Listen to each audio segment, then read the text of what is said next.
This is Clergy TV. Arise, shine.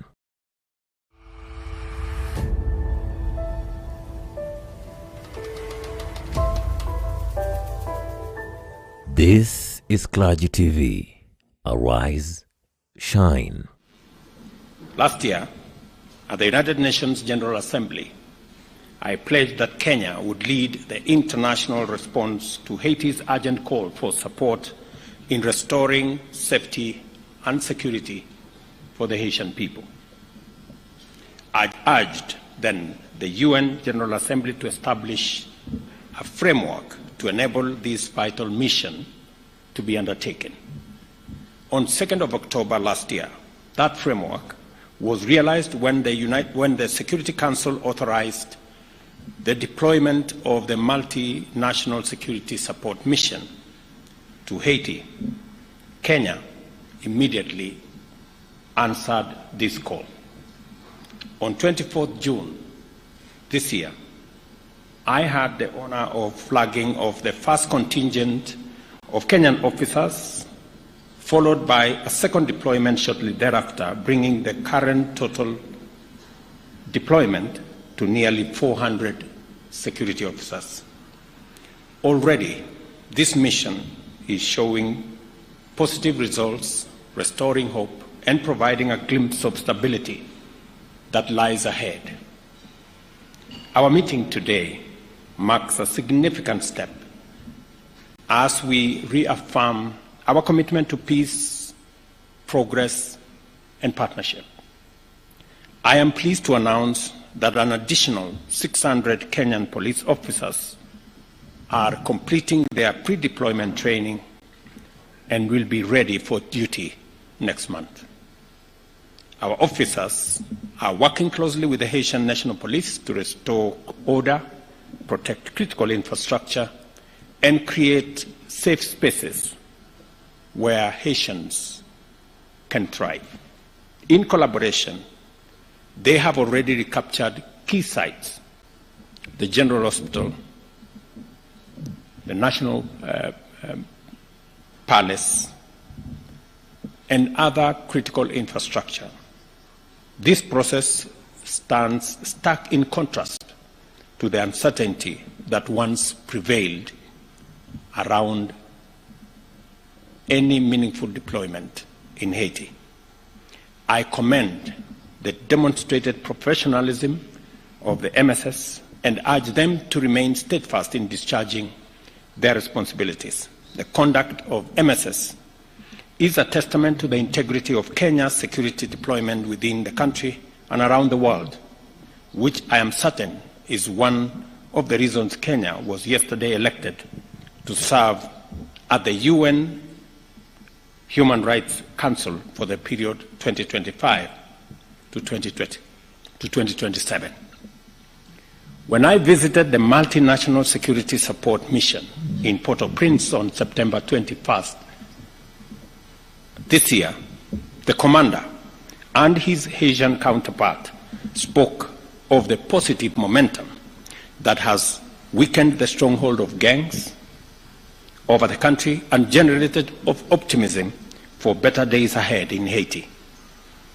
Today, with Prime Minister, we discussed ways to sustain and build on this momentum, and this is the battle that we can win if our friends stand resolute in solidarity with Haiti.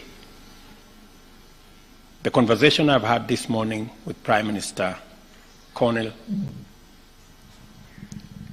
paints a brighter future, because between me and him and our security people, we believe the situation in Haiti is winnable.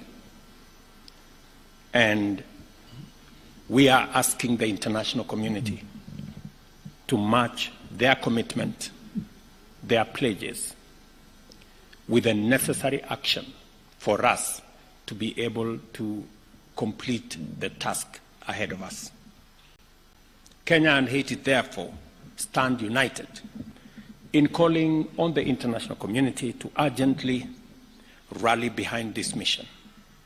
And the operation word here is urgently.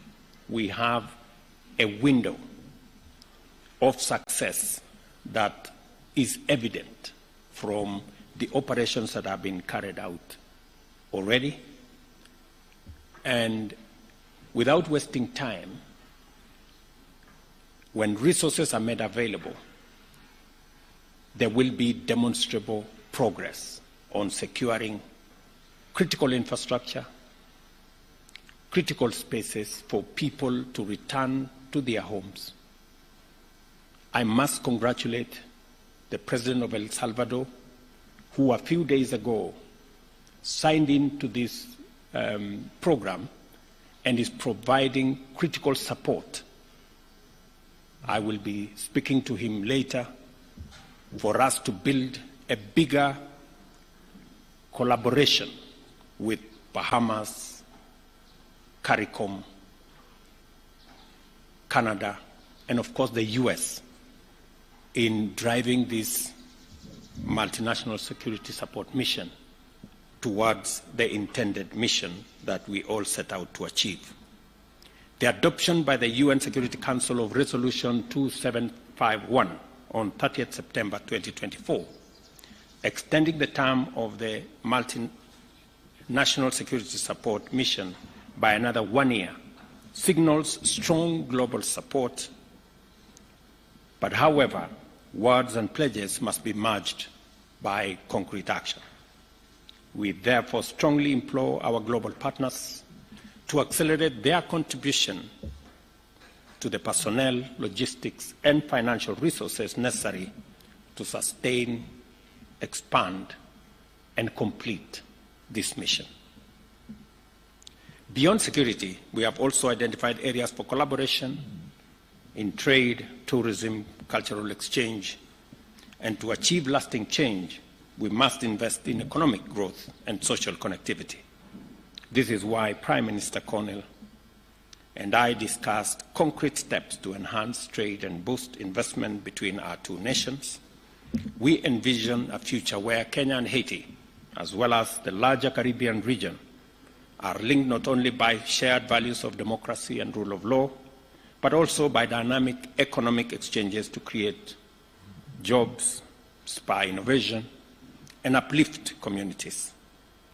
As we work together, we reaffirm our commitment to multilateralism as a powerful force for good. However, we recognize that global governance structures must evolve to reflect today's realities. Our shared challenges, from climate change to food security, demand institutions that are resilient, responsive, and equitable. Kenya and Haiti believe in the need for reform that realigns our institutions to serve the needs of all nations, ensuring a more just and sustainable world.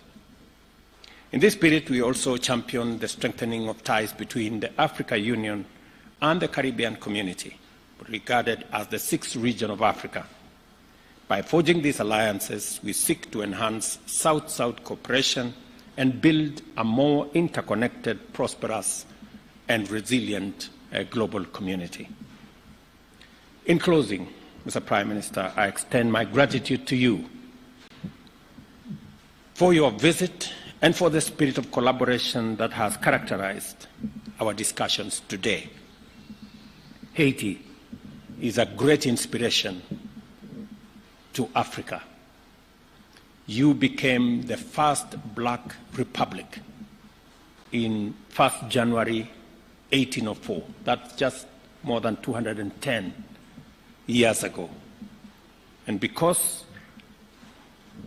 you inspired many countries with your own struggle for independence, believe in the rule of law, believe in freedom and democracy, many African countries followed in Haiti's footsteps.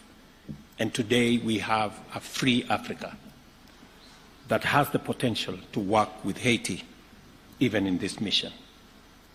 There are many African countries, Your Excellency, who are ready and willing to participate in this mission because of the shared history of rule of law, freedom, and democracy that we all share. We look forward to continuing this dialogue, strengthening our ties, and building a future of peace, progress, and prosperity for our nation. As you journey back home, my brother, kindly convey our best wishes to the President, Mr. Voltaire, and esteemed members of the Transitional Presidential Council, and to our brothers and sisters in Haiti. Thank you very much. Please welcome. Thank you so much. Thank you. Thank you, Mr. President. Let me first start by thanking you for hosting us. It feels so nice to be back in Nairobi, a city that I consider almost a second home, having been here so many times before. But let me also thank you for your vision, for your leadership, and for your commitment. You know, it's important to remind that Haiti is a country of 12 million people hostage to a handful of gang members, with half a population food insecure, with 600,000 displaced, with 70% of the health infrastructure that had collapsed. And this crisis came at a time when the world has its share of crisis. And you helped us tell the world that Haitian children are not less deserving than the others, and that Haitian men and women who are suffering deserve solidarity, and you led that fight with us. And today I think we're in a better place. You helped where others saw crisis, you saw opportunity and potential, and you voiced it in a very firm way, allowing for others to come together around Haiti. And me and the Haitian people are extremely grateful to you for your leadership in this critical time. I also want to, of course, extend and convey the gratitude of the Haitian people to the Kenyan people for their commitment, engagement, and sacrifice. Today, you share with us not because you have extreme abundance, but because Kenyan people have made the determination that Haiti deserves their help and support, and they've stepped up in a very significant way. Let me also reiterate what you've said. The first deployments of Kenyan contingents in Haiti have been extremely helpful, useful, professional, committed. They've engaged almost immediately, side by side with the police force. They've provided us with the wealth of experience that they have, and they continue to engage with us in a significant manner. Early on in this process, you will recall that their doubters had thought that language would be a barrier. Let me confirm that it has not. I followed directly operations in some of the most difficult circumstances, and they found ways to make sure that they protect each other and they get the mission accomplished. You said, and we agree, that this is something that we can do. If we work together, we're confident that we can see significant progress in the security situation in Haiti, and as you have pointed out, begin the rebuilding process. And we're committed to doing so. Now, obviously, our partners will have to step up and meet the commitments they've made, and the time is now. There is a sense of urgency. The progress that we're seeing is contingent on us continuing to provide the Haitian people with the relief that is desperately needed, and of course, that will only happen if the many commitments that were made by the international community actually materialized. So I'm also here to make a plea to our friends from other countries to come back to the commitments they've made and to ensure that as urgently as possible, they're able to make sure that the mission is fully funded. They're able to make sure that the police force and the contingent from Kenya have the resources they need to be able to be fully operational, and that already we're looking at the consolidation and the early recovery and the investments that are necessary to rebuild the schools, the health institutions that will sustain whatever progress we made. I can quote here the commander of the Kenyan troops in Haiti, with which I have regular meetings, when he tells me, Prime Minister, this is winnable. This is winnable. And that, of course, has inspired us all. In the next few days and weeks, we will continue to build on this progress. We've established an electoral council that will be installed. We've been able to reopen our schools. We're seeing progress in the security front as well. Obviously, the gangs are reorganizing to make it more difficult, but we're ready and we'll be steadfast. We're using our assets more effectively. We're looking at new relationships with others who may be willing to engage. We're going to see how we provide a more integrated approach solution, which would include disarmament, which would include better communication, which will include all the integrated and well thought through interventions that are usually required to address these kinds of security situations. But obviously, an effective repressive force will continue to be an essential component of that. And let me tell you that just last week we had this incredible violent event led by a gang in the northern part of Port-au-Prince, and quickly the police and the contingent were able to deploy by road within really virtually hours to make sure that the city in question was quickly protected and that we would have the appropriate level of response to make sure that we address the situation. So this is to say that the Haitian people now have hope in what can be achieved. It is, of course, a cautious optimism. They will expect us to do more, and they deserve more. They've suffered now for months. Hundreds of thousands still cannot go home. The infrastructure needs to be rebuilt very quickly, but they trust that the government and its partners are doing the right things, and of course, with the presence of the force, they can start to see a light at the end of the tunnel, and that I think we need to build on as quickly as possible. So again, thank you, Excellency, and please do convey through you our gratitude to the Kenyan people for that act of solidarity, and I can tell you that it will not be lost. Thank you very much. With your permission, we'll take a few questions. Members of the press, if we may start with your name, the media house you represent, and then let's stick to one question so that we may open up for more. We'll start with Joy from Al Jazeera, then we'll follow suit. Joy from Al Jazeera. Thank you very much, Prime Minister and Your Excellency President Ruto. Our question is in regards to the latest attack and what has been done to safeguard the Kenyan officials who are assisting in the mission. And question number two is, it's actually an opinion where I feel like the partners, international partners, have delayed the funds and there's fear that the mission could be stalling. Is that correct to assume?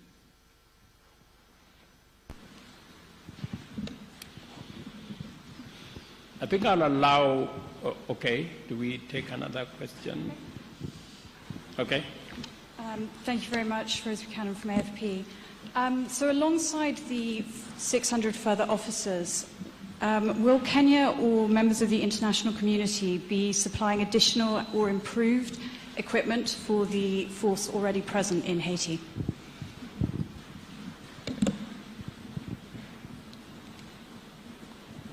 Okay, you can take those ones first, or thank you very much. I think I will allow Prime Minister to respond to the first question because he has the latest information on the attack that, and as you've heard him speak to it, the response was the fastest that could have been assembled in a long time. As we talk, both the Haitian police, who are doing a wonderful job, alongside our multinational security support mission of officers from Kenya, are already in that region. I'm informed that it's a region 2 hours drive from Port-au-Prince, a region that for a very long time has been held hostage by criminals and gangs. But today we have a foothold and a footprint of both the Asian police and the Kenyan contingent in that place. As to your question as to what is being done, I think everything is being done to make sure that we minimize casualties of both our security men and civilians, even as we deal with the criminals. And on the question from FP on what additional is being done, Prime Minister just came out of UAE, who have committed to support this mission. El Salvador, as I told you, on the 3rd, which is just a week ago, also signed in to provide capabilities for the support for the multinational security mission. There are other consultations that are going on. Additional equipment have been provided. Additional air support has been provided thanks to Prime Minister's goodwill and coordination. So there is a lot more that is happening. Yes, we can do more, and the partners need to step up. That is correct. We have commitments that have been made by our global partners, and it is my position, alongside that of Prime Minister here, that every partner should, this is the moment to step up, and this is the moment to provide that critical support for us to be able to undertake the exercise at hand. Prime Minister. Thank you, Mr. President. I think you've covered it extremely well. A few days ago, a ruthless gang murdered and assassinated over 70 people, including men, women, and children, northern part of Haiti, which was a senseless crime. And as I said, within hours, we were able to not only deploy, but this time we were able to deploy significant numbers by road, which we hadn't been able to do. But second, and even more important, we're able to deploy and stay. So this is no longer a reactive, temporary mission. It has become a mission to the end, to make sure that we can actually regain a level of safety that's acceptable in the region. Now, there's still a lot going on, and I don't want to by any means describe this as being done or easy, but the work is being done house by house, neighborhood by neighborhood, to ensure that these people, the people of the Artemonite region, can once and for all find peace. And I think the President has rightly stated that every operation is well thought through with the Kenyan team on the ground and the police force to ensure the greatest amount of security for the troops that will engage in these different combats. Now, obviously, this always comes with a level of risk, but we're confident that we do everything we can every time to make sure that we're protected. And as I think, as the President has mentioned, coming out of New York, we had very constructive meetings with several partners. We're seeing new engagements. The EU, for example, has doubled its commitment. We're seeing new partners come in and make new commitments. We're talking to Brazil as well, Mexico as well. As was stated, Salvador has recently, on the 3rd of October, recommitted. But you're right, we would like to see a quicker response. We would like to see more commitment, and we're going to continue to push for it. Okay. We can take a bunch of 2 more questions, then after that we can wind up to the questions. All right, my name is Nick Mudimba from CGT in Africa, China Global Television Network. The first question is, what's the situation with the motivation of the Kenyan police units in terms of their payments? Reports coming in from Haiti say they haven't been paid yet. And of course, they have families back at home, depending on them. And of course, they're looking forward for their people to come back home. Second question, redeployment training. What have the current officers learned in Haiti that are actually instilling the same ideologies, survival tactics to the current ones yet to travel to Haiti? And also, which units are these that are actually joining the others in Haiti? Thank you. Your Excellencies, my name is Melita Oletenges for Citizen TV. My question is, In regards to President William Ruto speaking about asking the international community to honor their pledges and match them with actions, perhaps is there a setback for human resources, especially in the MSS, when you're saying that we are working leaner in terms of resources? Has there been a setback in terms of remunerating the operatives on ground? Thank you. Your Excellency, my name is Nyaboga Kiage from Nation Media Group. My question is, for the longest time, people in Haiti have been claiming that the Kenyan officers do not leave their camp. How true is that? Thank you. Thank you very much. I think all those questions you've asked are interconnected in some way. There is information that I can provide to you on matter security, but to a certain extent. It's not necessary for us to tell you which units are participating in this operation, because those are security matters. But on the whole, we have a budget that takes us all the way to March next year. So in terms of being able to support our officers on the ground, including those who are joining next month, we have resources to make sure that they have every support that they need up to March 2025. We are asking the international community to step up because our mandate extends all the way to October next year. All the other issues have been taken care of. As for the status of the MSS security personnel and how they are operating, I think you've heard from the Prime Minister the kind of robust engagement that is going on with our security personnel. I do not think that they would be in a camp and at the same time be in the operation area that the Prime Minister has just talked about. Maybe Prime Minister can.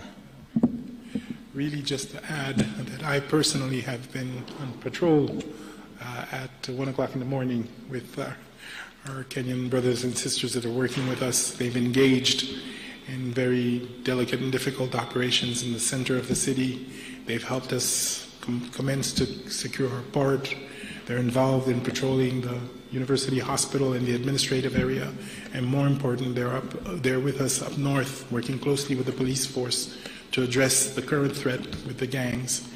And they do so with the level of professionalism and expertise that we've learned to trust and admire. So I can tell you safely that no, we are engaging. The leadership is also very much engaged with the leadership of the police force in strategic thinking, in understanding, in collecting intelligence, and finding out how to use it more effectively. So that exchange is also helping build up the capacity of the Haitian force itself. So let me be very clear. The presence of the two contingents that we have now have been extremely, extremely helpful in helping us make the progress that we are seeing now.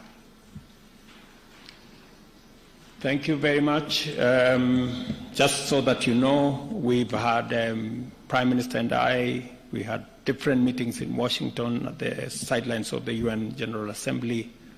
I had engagement with Secretary Blinken, and they have also committed to provide more capabilities in terms of transport and other facilities that would help us move forward. I must commend Prime Minister that 11 days ago, schools were opened in Haiti after a very long time. That's an act of courage, and we intend to provide support and ask the international community to come along with us, because there will be requirements for rebuilding some of the schools, rebuilding some of the hospitals and other facilities for the people of Haiti to begin to regain normalcy in their lives. And that additional support, aside from the security personnel and the stability and peace that we are pursuing, will be necessary to carry the community along with the social infrastructure that will help stabilize the country, create hope, and move people to the next level. So otherwise, thank you very much, and thank you for coming for the press conference. Asante sana. Thank you, Excellencies. That brings us to the end of this press briefing. We shall allow the Excellencies to retreat as we'll be guided on our next